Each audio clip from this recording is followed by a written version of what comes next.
والسلام علی رسول الکریم اما بعد۔ محترم سامعین حضرات،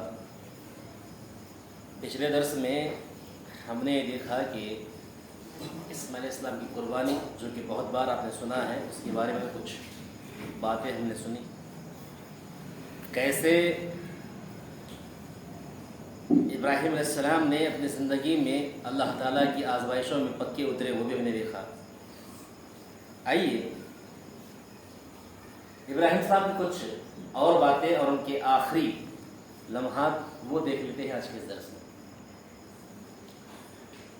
محترم سامعین حضرات، کیا آپ کو معلوم ہے جو خانہ کعبہ آج مکہ میں ہے، جسے اللہ کا گھر کہتے ہیں، اور وہ دنیا کا سب سے پہلا گھر ہے اللہ تعالیٰ کا، اس کی جو تعمیر ہے یعنی اس کا جو باندھکام ہے، یہ بنانے کا شرف حضرت ابراہیم علیہ السلام اور ان کے بیٹے اسماعیل علیہ السلام کو ہوا ہے۔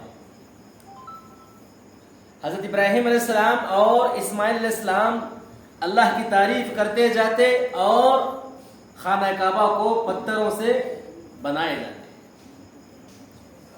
اور آپ کو معلوم ہے جب خانہ کعبہ کی دیواریں سر تک پہنچ گئی تو کام کو آگے بڑھانے کے لیے اسماعیل علیہ السلام نے اپنے باپ کی مدد کرتے ہوئے ایک پتھر کو لا کر رکھ دیا، جو بڑا سا بڑا پتھر تھا۔ اس کے اوپر حضرت ابراہیم علیہ السلام چڑھ کر باقی کا جو بچا ہوا جو باندھکام تھا وہ کرتے۔ اس پتھر پر کھڑے ہونے کی وجہ سے ابراہیم علیہ السلام کے پیروں کے نشان بھی اس پتھر پر گر چکے تھے، جو کہ بہت دنوں تک باقی رہے، اور آج بھی آپ جب بھی جائیں گے خانہ کعبہ، اور جو جا چکے ہیں ان لوگوں نے دیکھا ہے کہ مقام ابراہیم کے نام سے وہاں پر ایک پتھر موجود ہے، جس میں ہم دیکھ سکتے ہیں کہ حضرت ابراہیم السلام کی نشانات ان کے قدموں کے اس پتھر پر۔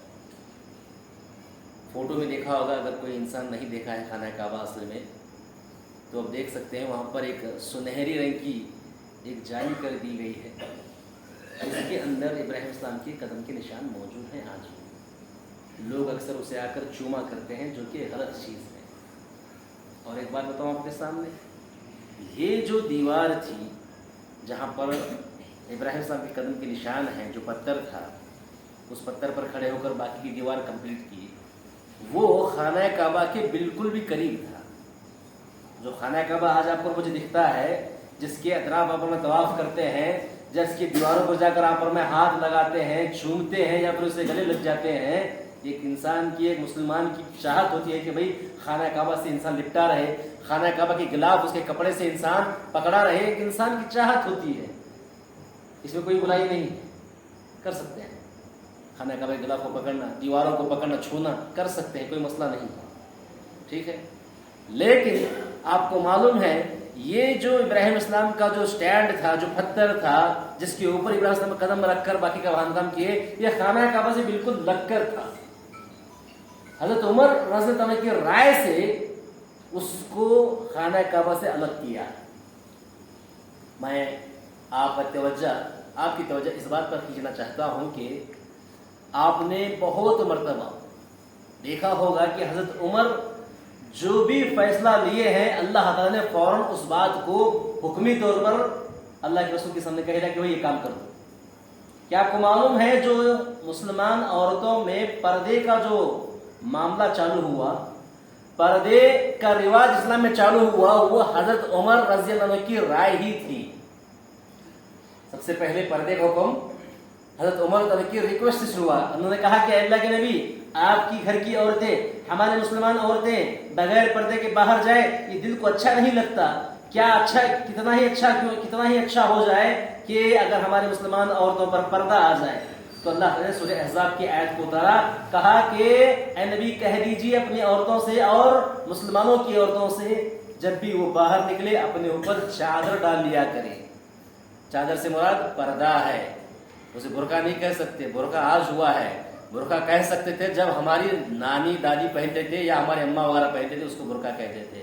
آج کے دور میں جو برقع، اسے برقع نہیں کہہ سکتے، اسے بھی ایک طرح کا ڈریس کہہ سکتے ہیں، کیونکہ آپ دیکھیے گا اکثر جو آج کی ہمارے مسلمان بہنیں ہیں، جس طریقے کا برقع پہنتی ہیں، وہ برقع نہیں بلکہ ایک قسم کا ڈریس ہے، وہ آپ بھلے اندر آپ نے ڈریس پہنا ہوگا اپنی پسند کا، لیکن اوپر جو برقع ہے وہ بھی ایک طرح کا ڈریس ہی لگتا ہے سامنے والے کو. جس طریقے سے فٹنگ دی گئی ہے اس برقعے کی آپ کی خواہش کے مطابق، وہ برقع پردہ نہیں کہلاتا بلکہ ایک فیشن کہلاتا ہے.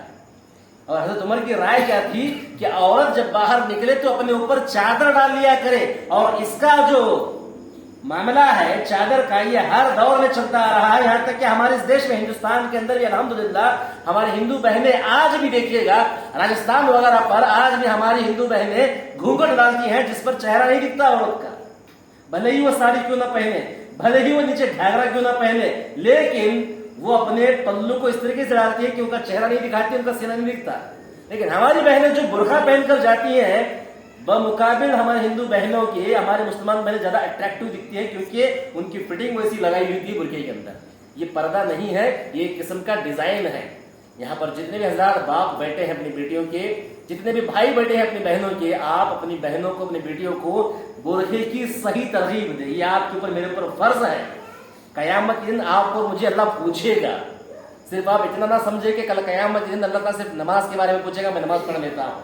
نہیں، آپ یہ نہ سوچے جو انسان داڑھی چھوڑا ہے میں داڑھی چھوڑ لیا اللہ کی سنت پر ادا کر رہا ہوں، ٹھیک ہے آپ کی داڑھی پر ثواب ملے گا آپ کو، لیکن ساتھ ہی ساتھ آپ کی بہن کیسا برقع پہن رہی ہے یہ بھی سوال اللہ آپ سے کیے گا. یاد رکھیے گا، کسی پر نشانہ نہیں، کسی پر ٹارگیٹ نہیں، سب کی بات کر رہا ہوں میں. اگر میری خود کی بہن بھی اگر ایسا فٹنگ برقع پہنتی ہے تو مجھے چاہیے کہ میں اس کو منع کروں. میری بھی بیٹی اگر میری بیٹی کل جا کر ایسا فٹنگ برقع پہنتی ہے جس سے وہ اٹریکٹو دکھے تب بھی عورت ہے، مجھے اسے بولنا چاہیے. اور اگر میں نہیں بولتا تو آپ کو چاہیے کہ مجھے اصلاحی طور پر بتائے کہ بھائی آپ اپنی بیٹی کو یا اپنی بہن کو جو برقع پہنتے ہیں وہ تھوڑا اس کے اندر لوز کرنے کی کوشش کرو، یا آپ مجھے کہہ سکتے ہیں. سمجھ رہے ہیں؟ اور میں مجھے برا نہیں ماننا چاہیے، میں کیا ایسا کیسا میں بیان کرنے والا، میری بہن اتنی شانی میری بیٹی اتنی شانی، میں نہیں کہنا چاہیے. ٹھیک ہے بھائی، آپ نے رہا بھی بہت اچھا کام کیا، میں انشاءاللہ نظر رکھوں گا میری بیٹی پر، میری بہن پر، یہ میرا اخلاق ہونا چاہیے. میں سب کی بات کر رہا ہوں آپ کے سامنے، برائے مہربانی اس پر دھیان دیجیے. اچھا، بات کہاں سے کہاں چلی گئی؟ تو حضرت عمر رضی اللہ عنہ نے جتنے بھی کام کیے ہیں وہ اسلام میں اتنے مفید تھے، وہ شرک کو پاک کرنے والے کام تھے، بہت سارے کام. اب ایک مسئلہ، جب بیعت رضوان ہوئی، آپ کو معلوم ہے اللہ کے نبی کریم صلی اللہ علیہ وسلم بہت سارے صحابہ کو لے کر عمرہ کے لیے آئے، لیکن عمرہ کرنے سے پہلے ہی ایک معاہدہ ہوا کہ آپ عمرہ نہیں کر سکتے، اگلے سال کر سکتے، اس بار یہیں کہیں چلی جائیے. اور وہاں اس وقت معاملہ ہوا تھا کہ حضرت عثمان غنی رضی اللہ عنہ کو قتل کر دیا ہے. لمبا واقعہ ہے اپنے قرآن سیرت کے اندر. وہاں ایک درخت کے نیچے اللہ کے رسول صلی اللہ علیہ وسلم نے تمام صحابہ سے بیعت لی تھی کہ ہم جو عثمان کو لوگوں نے قتل کیا ہے جب تک ان کا بدلہ نہیں لیں گے تب تک یہاں سے نہیں جائیں گے. سمجھ رہے؟ اور وہ درخت کے نیچے لی گئی تھی. وہ درخت بہت مخصوص ہو گیا تھا. ارے وہ یہی درخت ہے جہاں پر تمام مسلمانوں نے بیعت لی تھی. وہ جگہ اسپیشل ہو گئی، وہ جگہ اسپیشل ہو گئی. لوگوں کی نگاہ میں آ گئی کہ جگہ بیت رضوان ہے، بیت رضوان کا درخت ہے، یہ بیت رضوان کا جھاڑ ہے، مشہور ہو گئی. نبی کریم صلی اللہ علیہ وسلم کے دور میں وہ جھاڑ رہا. اس کے بعد اللہ کے نبی کا انتقال ہوا، ابو بکر صدیق رضی اللہ عنہ خلیفہ بنے ہمارے، تب بھی وہ پیڑ وہ جھاڑ موجود رہا. لوگ دیکھتے تھے کہ یہی جھاڑ ہے، یہی جھاڑ ہے کہتے تھے. حضرت عمر کو شک ہونے لگا کہ آئندہ چل کر لوگ اس جھاڑ کی، اس پیڑ کی تعظیم میں کہیں شرک نہ کرنے لگ جائے کہ یہاں اللہ کے نبی بیٹھے تھے، یہاں صحابہ کرام نے بیعت کی تھی، اور اس سے کچھ شگن یا بدشگنی کا لینے کا معاملہ کرے. جیسے کہ آج ہر کوئی یہاں پر ہمارے دوسرے تو خاص ایسا ہوتا ہے کہ کوئی برگد کا پیڑ ہے اسے دھاگا اٹکا دیا جاتا ہے، اسے کوئی تعویذ لگائی جاتی ہے یا اسے کوئی چوڑی لگائی جاتی ہے. عجیب عجیب طریقے سے درختوں کی عبادت کر رہے ہیں آج.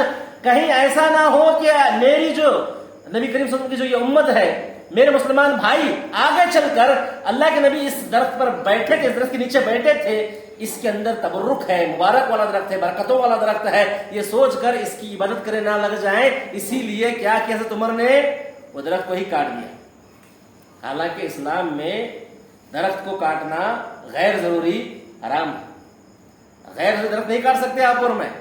یہاں تک کہ آپ میں کل کا دن کہیں گئے، اس وقت اسلام میں معاملہ تھا نا، کہیں بھی آپ جاؤ، کہیں بھی آپ جاؤ، آپ کا کوئی بھی معاملہ کیوں نہ ہو، جنگ وغیرہ کا بھی، وہاں پر بھی آپ درخت نہیں کاٹ سکتے.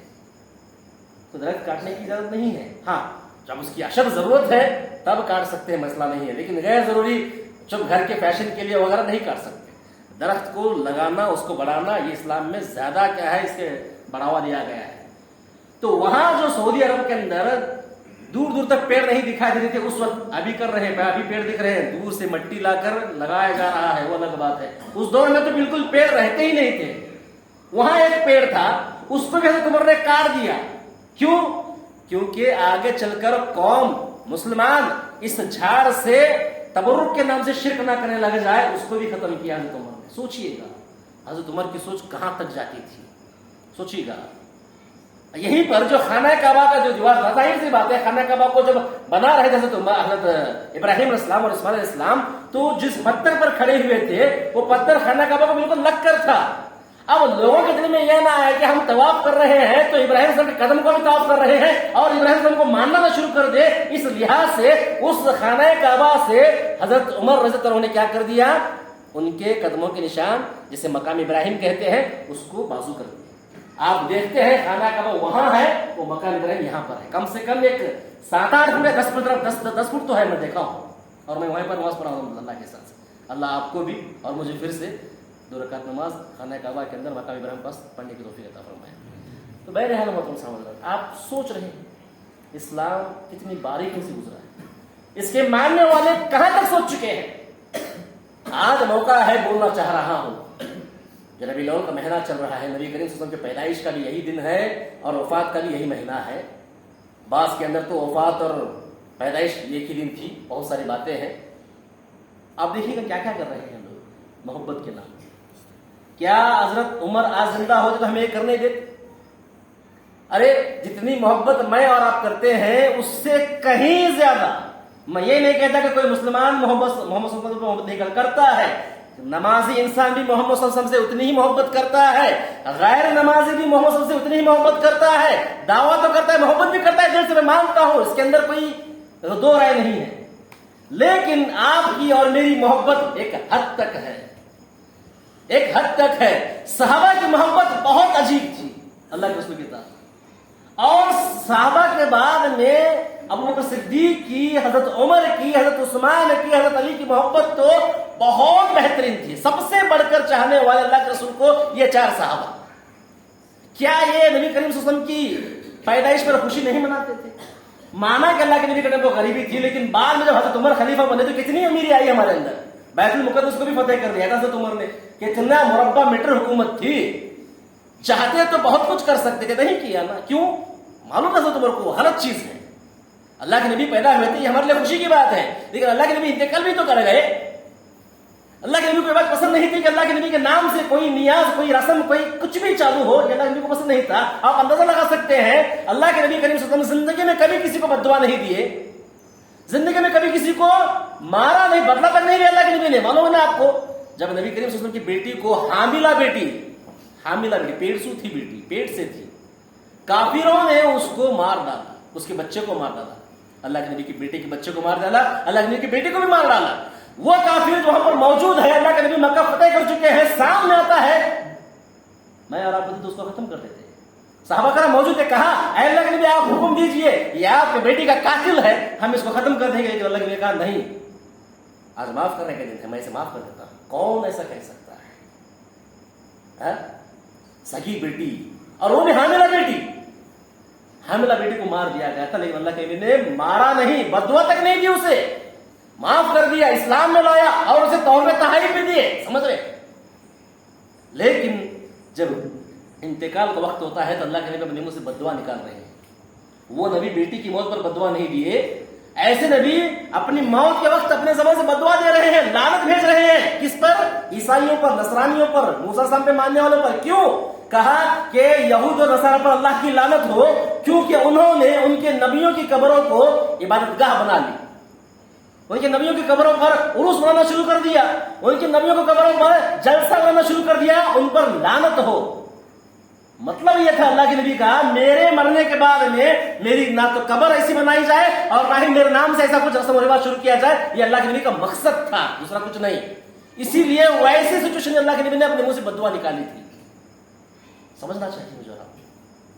आज ये कहते हैं हमारे मुसलमान भाई, हो सकता है लाइल्मी में कहते हो या एक जोश जज्बे में कहते हो कि भाई आप किसी का भी बर्थडे मनाते हैं, गांधी जयंती होती है, वो होता है, ये होता है, कि अल्लाह के नबी को बर्थडे मनाने के लिए आपको तकलीफ होती है।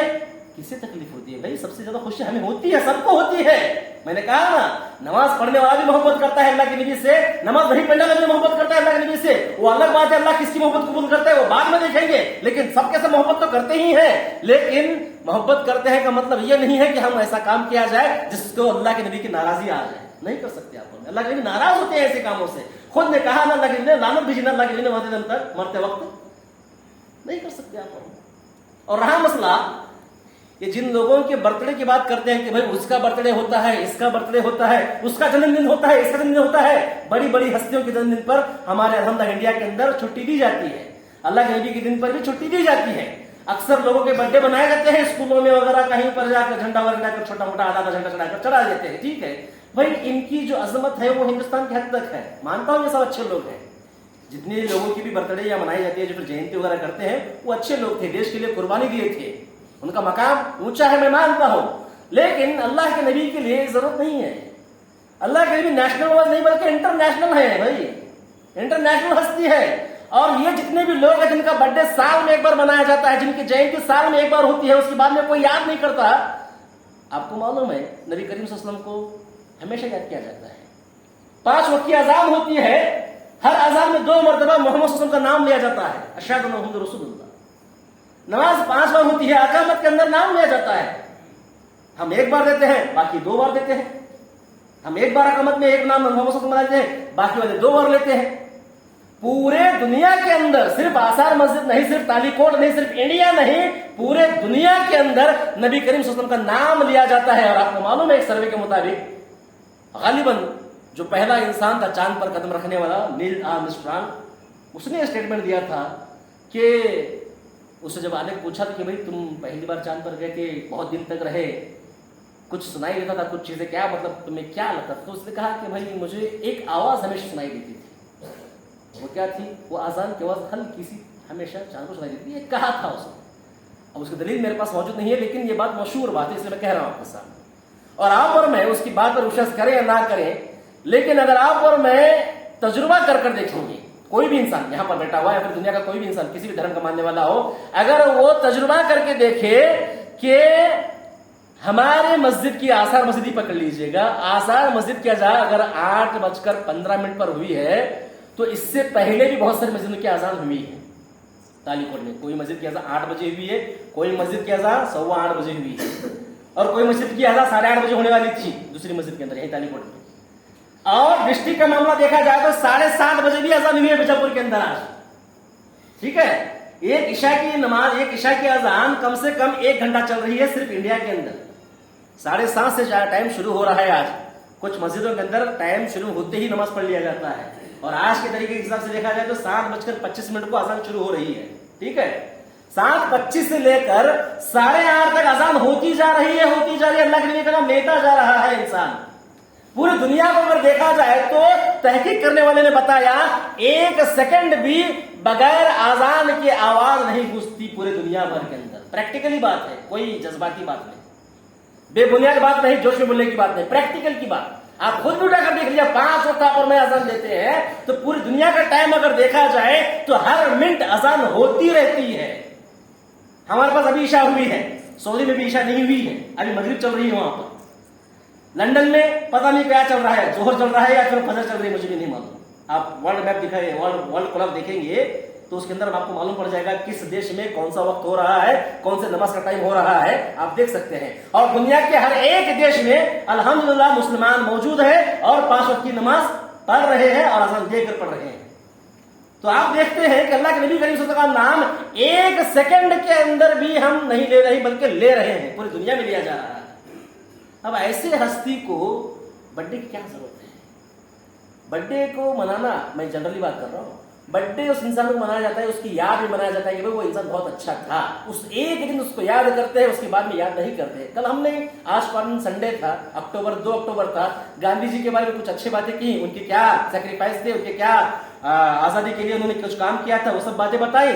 आज संडे आया तो उनको भूल दिए, बिसर गए हम भी अगले जो 2 अक्टूबर आएगा फिर से उनको याद किया जाएगा, लेकिन 1 साल तक उनको याद बिल्कुल नहीं किया जाएगा। लेकिन अल्लाह के नबी का मामला ऐसा नहीं है, उनको हमेशा याद कर रहे हैं, कयामत तक याद किया जाएगा, उनका नाम पुकारा जाएगा।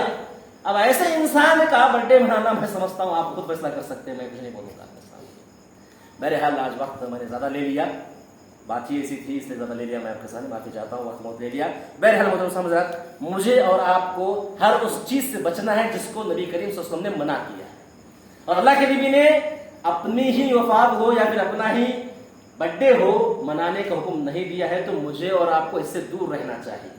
और जो कर रहे हैं मैं उनको बुरा भला तो नहीं कहूंगा, लेकिन इतना कहूंगा कि आप मेरे भाई मुसलमान तमाम भाई सुन लीजिएगा कि जब अल्लाह के नबी ने मरते वक्त लानत भेजी है तो आप सोचिएगा कि आप क्या कर रहे हैं।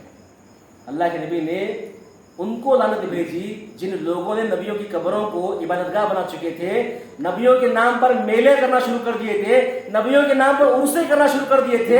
आज भी वही सूरत हम दे रहे हैं, तो हम उनके जैसे हो गए हैं। और अल्लाह के नबी ने काफिर को बददुआ नहीं दी, काफिर पर लानत नहीं भेजी, लेकिन ऐसे कायम करने वालों पर लानत भेजी है।